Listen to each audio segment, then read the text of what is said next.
So hi guys, welcome back to another video of it is teacher YouTube channel. So guys, आज की इस video में हम बात करने वाले हैं गॉसियन प्रश्न, गॉस की प्रमेय के उपयोगों, चालक और अचालक चीज़ों के बारे में। आज की वीडियो काफ़ी इंपॉर्टेंट है क्योंकि इसके बाद जो लेक्चर आने वाला है वो उसमें मोस्ट इंपॉर्टेंट टॉपिक पढ़ने वाले हैं जो कि एग्जाम पर्पज से काफ़ी ज़्यादा इंपॉर्टेंट है। सो गाइस, चलिए इस वीडियो को शुरू कर लेते हैं। सो गॉसियन प्रश्न की जो डेफिनेशन है यहाँ मैंने लिख दी है। ये एक्चुअल में होता है क्या है, देखो ये क्या होता है, एक काल्पनिक प्रश्न होता है जो कि आप आवेश के संवेद लेते हो। आवेश का संवेद का मतलब क्या होता है, जिस तरीके से आपको आवेश का प्रैक्टिकल करना है, प्रयोग करना है, और उसके लिए अगर आप कोई काल्पनिक तल चुनते हो, चाहे वो एक लाइन हो, चाहे वो एक पृष्ठ हो, ठीक है, ये कैसा भी हो, इस पर जो आवेश है वो सममित होता है, मतलब इस पूरी चीज पर फैला हुआ होता है। बात समझ में आ गई? इसी को हम बोलते हैं कि सममित लिया जाता है, क्योंकि इसमें परिभाषा हमने बोला है कि यह एक काल्पनिक पृष्ठ होता है जो कि इमेजिनरी होता है, जिसको हम प्रैक्टिकल करते हैं, जो कि आवेश के सममित लिया जाता है। अच्छा, ये गोलाकार भी हो सकता है, बेलनाकार भी हो सकता है, घनाकार हो सकता है, कैसा भी हो सकता है। अब एक वायर है, अगर ये वायर हम ले रहे हैं तो जाहिर सी बात है बेलनाकार ही होगी, इस तरीके से होगी, ठीक है, इस तरीके से होगी, एक वायर है तो सही है। अच्छा, इसको अगर हम बहुत ही छोटी है तो हम एक तरीके से एक लाइन की तरह से इसको समझ सकते हैं। अगर हमारे पास में एक पृष्ठ है, इसी से हम क्या बना सकते हैं, एक क्यूब बना सकते हैं। समझ में आ रही बात? तो हम क्या बोल रहे हैं इसको कि जो हमारा गॉसियन पृष्ठ है वो गोलाकार भी हो सकता है इस तरीके से, ठीक है, बेलनाकार भी हो सकता है इस तरीके से, घनाकार भी हो सकता है इस तरीके से, ठीक है। अब चलते हैं नेक्स्ट टॉपिक, गॉस की प्रमेय के अनुप्रयोग के ऊपर। सो गॉस की प्रमेय को अगर हमें कहीं पर किसी प्रयोग में हम जब यूज करते हैं तो वहां पर उसे अप्लाई करने के लिए कुछ पॉइंट होते हैं जिनको हमको ध्यान रखना बहुत जरूरी होता है। उन पॉइंट्स को आइए हम जल्दी से यहाँ पर समझ, स्टार्टिंग के जो 2 पॉइंट है आइए उनको जल्दी समझ लेते हैं। देखो उसमें क्या बोला जाए कि अगर किसी बिंदु पर, जिस बिंदु पर ई ज्ञात करना है, ई मतलब विद्युत क्षेत्र ज्ञात करना है, उससे जाने वाला एक गॉसियन पृष्ठ खींचते हैं जो कि आवेश के सममित होता है। जैसे कोई भी अगर ये बिंदु है, इस बिंदु से जाने वाला मुझे क्या निकालना है, विद्युत क्षेत्र निकालना है इस पर, तो मैं क्या करूंगा, पहले इससे जाने वाला एक ऐसा गॉसियन पृष्ठ खींचूंगा जो कि मेरे प्रयोग के लिए कैसा होगा, अनुकूल होगा। चाहे मैं एक लाइन करूं, चाहे मैं एक शीट बना दूं, इस तरीके से क्षेत्रफल ले लूं, कुछ भी करूं, मैं एक ऐसी चीज बनाऊंगा जो मेरे लिए सूटेबल होगा, अनुकूल होगा। बात समझ में? दूसरा पॉइंट हमसे कहता है कि गॉसियन पृष्ठ पर सबसे पहले हम क्या करते हैं, अल्पांश क्षेत्रफल मानते हैं, जिसको हम डीए बोल रहे हैं, डीए लेकर उससे जाने वाला विद्युत फ्लक्स निकालते हैं। मतलब देखिए, अगर ये लाइन है या मान के चलिए ये कोई एक पृष्ठ है, अगर इस पे मुझे किसी मान लीजिए इस बिंदु पर निकालना है तो मैं क्या करूंगा, इसमें सबसे पहले एक छोटा सा अल्पांश ले लेता हूं, उस अल्पांश से जाने वाला जो विद्युत फ्लक्स होता है उसको निकाल लेता हूं। अब चूंकि अल्पांश कैसा है, डीए यानी, ठीक है, यानी अगर मैं इसका विद्युत फ्लक्स निकालता हूं डी फाई, तो क्या आएगा, vector E dot d A vector, यानी कि इसका अदिश गुणनफल कर देंगे हम। इस तरीके से पहले इस छोटे से अल्पांश से जाने वाला हम क्या निकालेंगे, विद्युत फ्लक्स निकालेंगे। और अगर हम बात करें उस अल्पांश की तो मान के चलिए इस बिंदु पर होगा, अगर वही बिंदु इस बिंदु पर होता तो उसी अल्पांश को हम ऐसे लेते। बात समझ आ गई? यानी कि हम अपने अनुकूल उस अल्पांश क्षेत्रफल को लेते हैं और जहां पर हमें विद्युत क्षेत्र निकालना होता है वहां पर निकाल देते हैं। बात समझ में आ गई? अब चलते हैं अगले पॉइंट्स पे। सो गाइस, अभी हमने दूसरे पॉइंट में समझा था कि अगर हमें किसी बिंदु पर विद्युत क्षेत्र निकालना है, ठीक है, तो उससे जाने वाला पहले तो हम एक क्षेत्रफल लेते थे, अल्पांश क्षेत्रफल। अब उस अल्पांश क्षेत्रफल से जाने वाला जो विद्युत फ्लक्स होता था उसको हम निकाल लेते थे। उसके बाद क्या पॉइंट आता है कि फिर संपूर्ण गॉसियन पृष्ठ से जाने वाला फ्लक्स निकालने के लिए उसका समाकलन करते हैं। कहने का मतलब जैसे अगर ये कोई पृष्ठ है, दिखाई दे रहा है ब्लैक बोर्ड पे, एक सेकंड, यहाँ नहीं बनाता, देखो यहाँ दिख रहा होगा, अगर इस तरीके से हमारे पास में, ठीक है, देखो अगर इस तरीके से हमारे पास में क्या है, एक पृष्ठ दे रखा है, ठीक है। अब अगर इस पृष्ठ के मान के चलो किसी बिंदु पर, यानी इस बिंदु पर हमें विद्युत क्षेत्र निकालना होगा, तो इस विद्युत क्षेत्र के लिए मैंने यहाँ पर एक छोटा सा अल्पांश लिया होगा, तो इसके बिंदु के कारण यहाँ पर जो विद्युत क्षेत्र निकालना है उसके लिए पहले मैं इस अल्पांश से मान के चलो ये कितना है, डीए है, तो इससे जाने वाला विद्युत फ्लक्स निकालूंगा। अब ऐसे ही छोटे छोटे पीसेस के अल्पांश इस पूरे के पूरे क्षेत्रफल में बटे हुए होंगे, इस तरीके से, समझ रहे हो, इस तरीके से बटे हुए होंगे।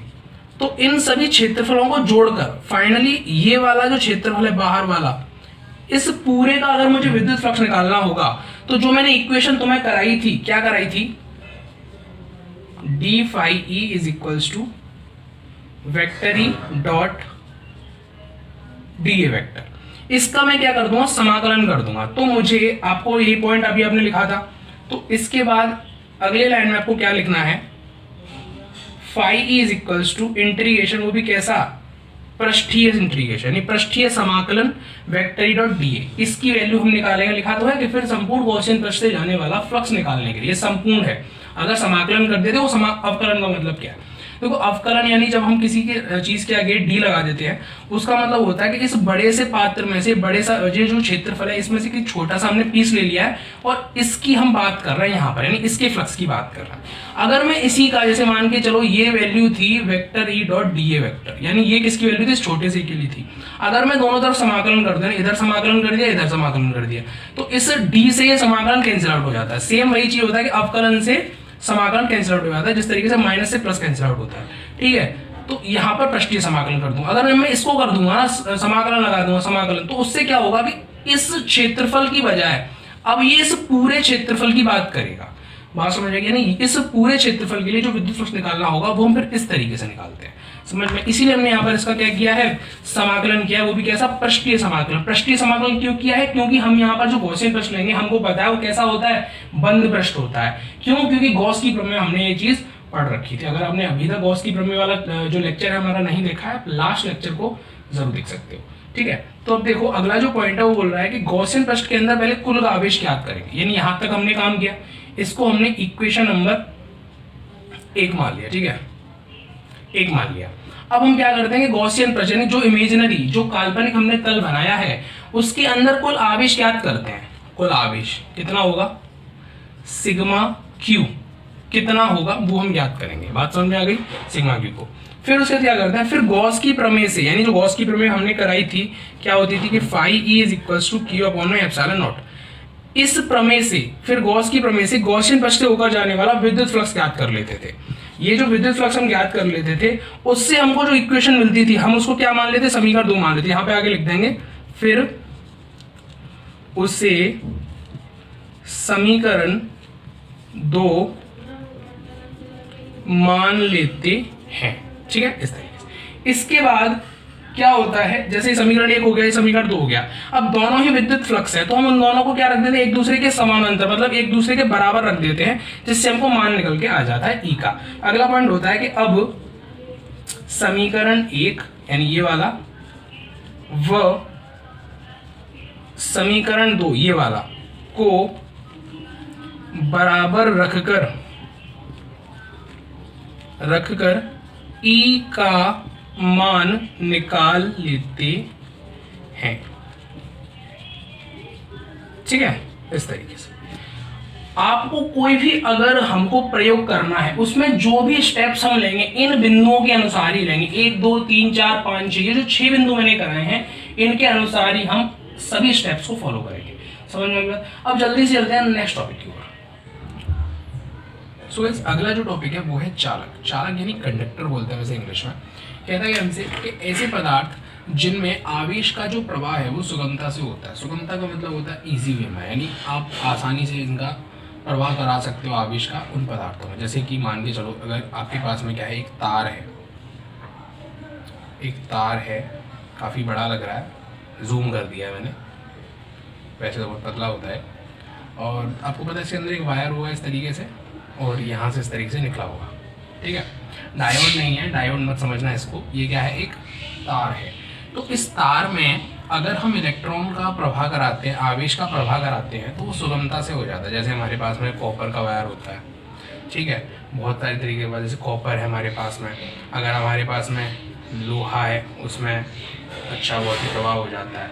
तो काफ़ी सारे पदार्थ ऐसे होते हैं जिनमें कि आप जो चालक के अंदर विद्युत धारा आवेश को प्रवाहित करा सकते हो। विद्युत धारा मतलब आवेश, विद्युत धारा किससे बनी है, आवेश से मिलकर बनी हुई है। तो ऐसे आप बोल सकते हो कि ऐसे पदार्थ जिनमें आवेश का प्रवाह सुगमता से होता है चालक कहलाते हैं। इजी से उसमें फ्लो कर सकते हैं, इस पॉइंट से इस पॉइंट पर आ सकते हैं, जल्दी से प्रवाहित हो सकते हैं, वो क्या कहलाते हैं, चालक कहलाते हैं। इनमें एक चीज़ और आती है, क्या लिखा हुआ है कि इनमें मुक्त इलेक्ट्रॉन संख्या बहुत होती है।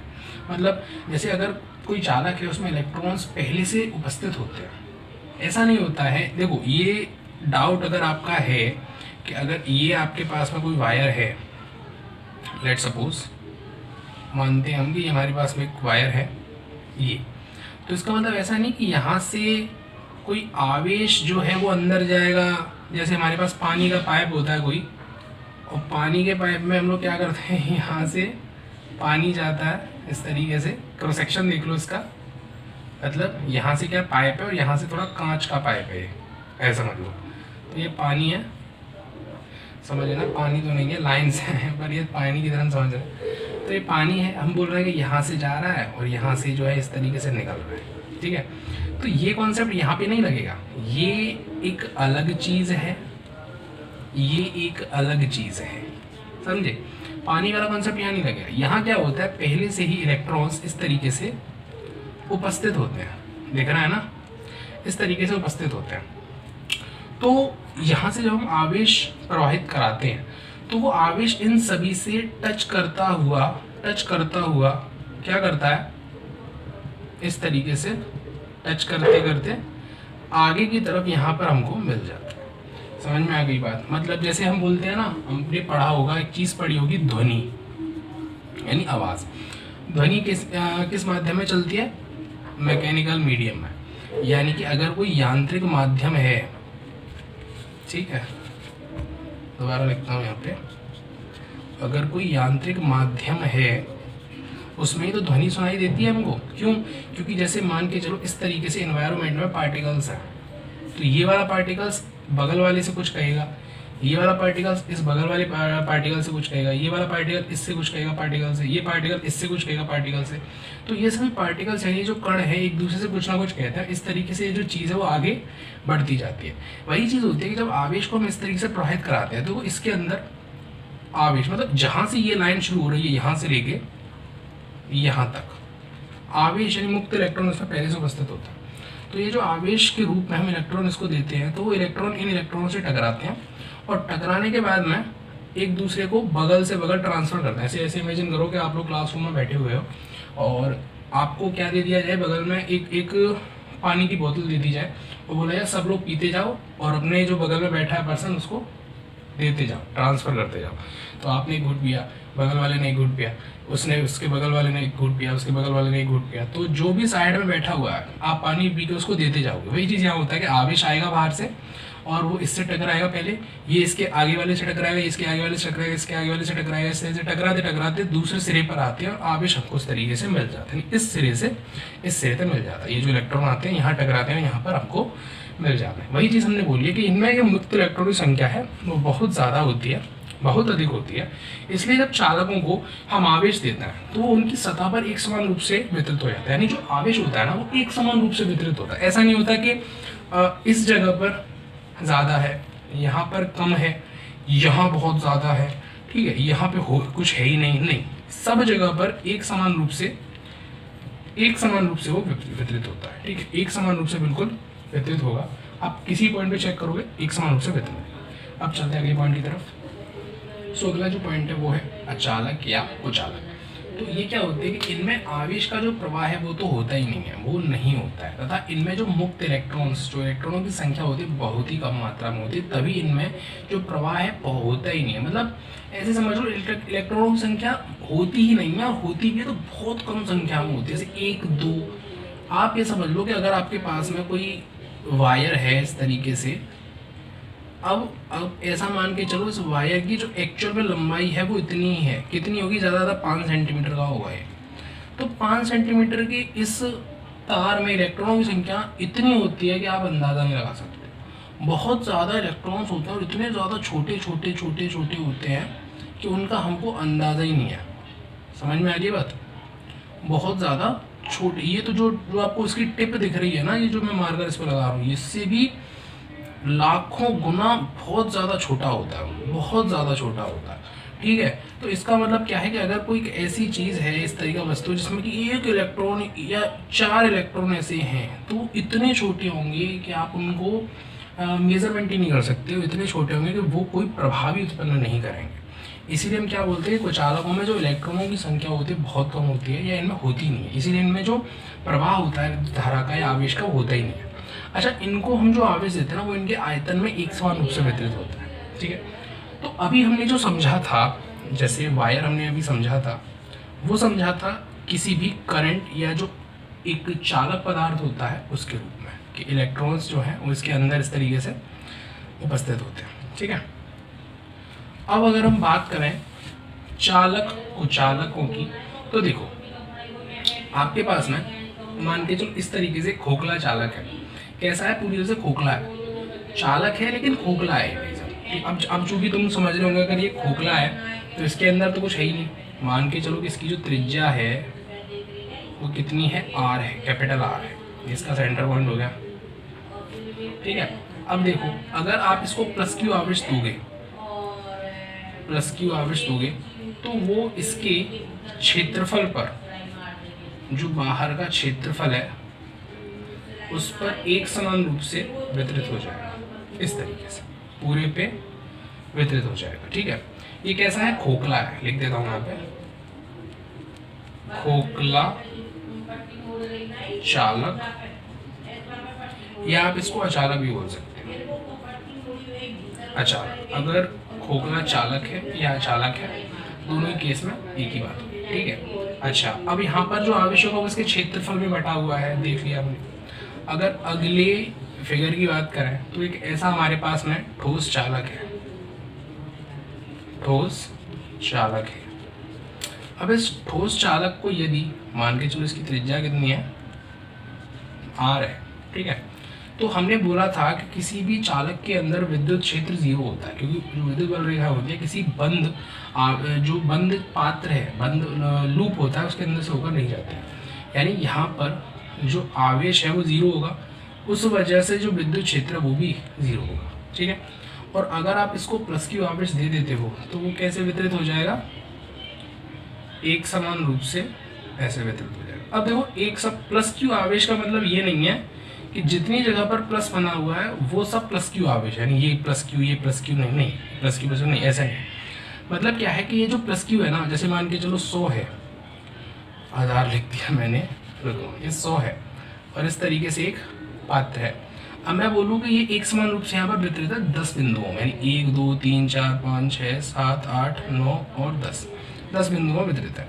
तो डिवाइडेड बाई 10 क्या आएगा? 10, यानी एक बिंदु पर कितना आवेश होगा? 10 कूलम, यानी प्रत्येक बिंदु 10 कूलम लेकर बैठा हुआ है। ठीक है, इस तरीके से समझ सकते हो। यानी अगर मैं बोल रहा हूँ प्लस क्यू आवेश पूरे पर एक समान रूप से वितरित है, तो इसका बराबर हिस्सा जो भी होगा वो यहाँ पर वितरित होगा। समझ रहे हो? ठीक है, अब देखो ये समझ लिया हमने। अब इसके बाद अगला केस करते हैं। अब मान के चलो हमारे पास ना एक और हम बात कर रहे हैं पदार्थ की, जो कैसा है? ठोस है लेकिन अचालक है, अचालक है। अब ये ठोस है और अचालक है, तो इसका जो आवेश होगा वो इसके अंदर, यानी हमने लिखा है ना, इनको दिया गया आवेश इनके आयतन में एक समान रूप से वितरित होगा, यानी इनके अंदर वितरित होगा। मरे मार कर भाई, देखो देख रहे हो, इस तरीके से एक समान रूप से ये जो है वितरित हो जाता है, एक समान रूप से पूरे की पूरे इसके आयतन में वितरित हो जाएगा। ठीक है, समझ पा रहे होंगे? इस तरीके से वितरित हो जाता है। तो यहाँ पर जो हमने इसको प्लस क्यू आवेश दिया है वो इसके अंदर पूरे आयतन में वितरित हो गया। अगर इसकी त्रिज्या की बात करें तो इसके किसी सेंटर से इसकी जो त्रिज्या रहेगी वो कितनी रहेगी? वो भी आर रहेगी। ठीक है, यहाँ लिख देता हूँ ना, आर रहेगी। बात समझ में आ गई? तो यहाँ पर हमारे पास में खोखला चालक था या अचालक था, दोनों ही केस में जो आवेश हमने उसको दिया वो उसके बाहर एक समान रूप से वितरित हो गया। लेकिन जब ठोस चालक की बात करी गई तो उसको जो आवेश दिया वो उसके बाहरी सतह पर वितरित हो गया और अंदर आवेश गया ही नहीं, इसलिए आवेश भी 0 और विद्युत क्षेत्र भी 0। और जो ठोस चालक था, उस ठोस चालक में अगर हमने आवेश दिया तो उसके अंदर आयतन में एक समान रूप से वितरित हो, सॉरी चालक नहीं अचालक, ठोस अचालक में अंदर आवेश एक समान रूप से वितरित हो गया। बात समझ में आ गई? अच्छा, हमने आवेश घनत्व तो पढ़े थे पिछले लेक्चर्स में, तो यहाँ जो है वो इसके बाहर क्षेत्रफल पर वितरित हुआ है। देखो अगर कोई गोला है, तुम समझो बॉल है, और बॉल की चारों तरफ अगर कोई आवेश वितरित हो जाए तो उसके क्षेत्रफल पर तो वितरित है। इस वजह से यहाँ पर इसका पृष्ठीय आवेश घनत्व तो निकलता है। तो पृष्ठीय आवेश घनत्व तो क्या होता था? Q अपॉन में एरिया। सही बात है। तो एरिया को मैं और कुछ भी लिख सकता हूँ। यहाँ से देखो इसका एरिया कितना आएगा 4 पाई आर स्क्वायर। किसी भी गोले का जो क्षेत्रफल होता है 4 पाई आर स्क्वायर होता है, और आयतन कितना होता है 4/3 पाई आर क्यूब। ठीक है, तो देखो यहाँ पर भी क्या हो रहा है, यहाँ पर भी इसके बाहर क्षेत्रफल में वितरित हो रहा है। इस वजह से रेखीय पृष्ठ घनत्व निकलेगा। यहाँ पर कितना निकलेगा, जैसा जो वहाँ पे आया है, जितना आवेश दिया है divided by 4 pi r square, इसका क्षेत्रफल। यहाँ पर क्या आएगा आयतन पृष्ठ घनत्व, उसको किससे रिप्रेजेंट कर देते हैं अपन, रो से। क्या आएगा आवेश बटे आयतन, और आयतन को हम किसी और चीज़ से लिख सकते हैं। आयतन मतलब मैंने क्या बताया था, इसका आयतन कितना होता है 4/3 पाई आर क्यूब, मतलब कोई भी गोला है उसका आयतन। तो क्या आएगा 4/3 पाई आर क्यूब। यहाँ दिख नहीं रहा, मैं थोड़ा अलग बना देता हूँ। देखो इसका जो पृष्ठीय आयतन आवेश घनत्व होगा कितना होगा, q upon 4/3 pi r cube. बात समझ में आ गई। तो ये सारे घनत्व हो गए। सो गाइस ये थी आज की वीडियो। आई होप आपको वीडियो अच्छी लगी होगी। वीडियो में अगर कोई भी डाउट है कमेंट सेक्शन में लिख सकते हो। So guys if you like this video do like share comment and subscribe the channel, और अपने दोस्तों के साथ वीडियो को जरूर शेयर करें। So guys thanks for watching this video till the end. मिलता हूँ आपसे इंटरेस्टिंग वीडियो के साथ, तक के लिए बाय बाय।